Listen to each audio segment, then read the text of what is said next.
Local 2 Weather Authority forecast with meteorologist John Mayer.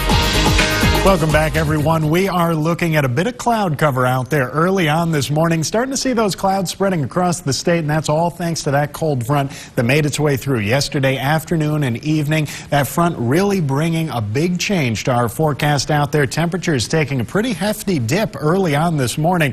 On top of that, unfortunately, it's also dried us out a good deal. We're seeing those dew points falling in a big way down into the teens and 20s. If you remember yesterday morning, we had a little bit of moisture into the eastern basin. Today, not so much. As that front moved through, it's really helped to dry us out, chasing a lot of that moisture back down towards the Gulf Coast and seeing some drying in our forecast really statewide. Once that front makes its way all the way towards the Gulf Coast, I think we're going to be looking at a lot of tans on our dew point map, but the good news is it's not all looking at dry weather. We've got that chance for rain in the forecast. It's just around the corner. Tomorrow is when we could see some of that rain developing for us, and I'll get to that in just a minute. But for the time being, hey, let's look at some of those cooler temperatures down into the 30s, 40s, and 50s across West Texas. Still pretty warm off to the east, though. Haven't felt that front yet, and that's why we're sitting in the 60s and 70s down along the Gulf Coast. But once that front moves through, we're going to cool down statewide and continue to see some of those cooler temperatures today, tomorrow, Saturday, staying on the cool side all the way into the start of the weekend.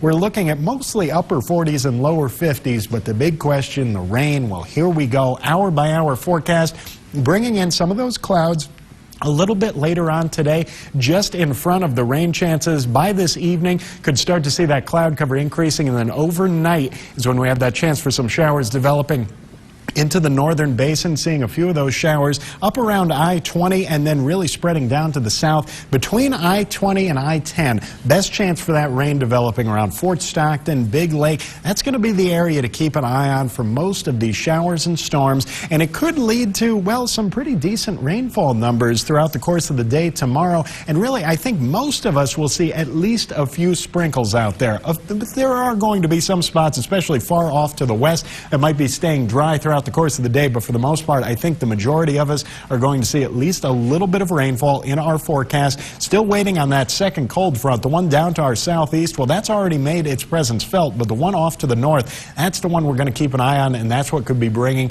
the cooler air and those rain chances. Today, going to stay a little bit cooler out there, 76 degrees for our afternoon high, nowhere near those upper 70s, lower 80s that we saw yesterday. We're no longer going to be well above average, right around where we should be for late March, early April today, but then tomorrow dropping down to 60 degrees. Notice Saturday morning could be looking at temperatures all the way down into the 30s. Some very, very cool air over the next few days, but then warming right back up next week, really starting to heat up. Mid to upper 80s on the way Monday, Tuesday, and Wednesday, even chance to flirt with the 90s.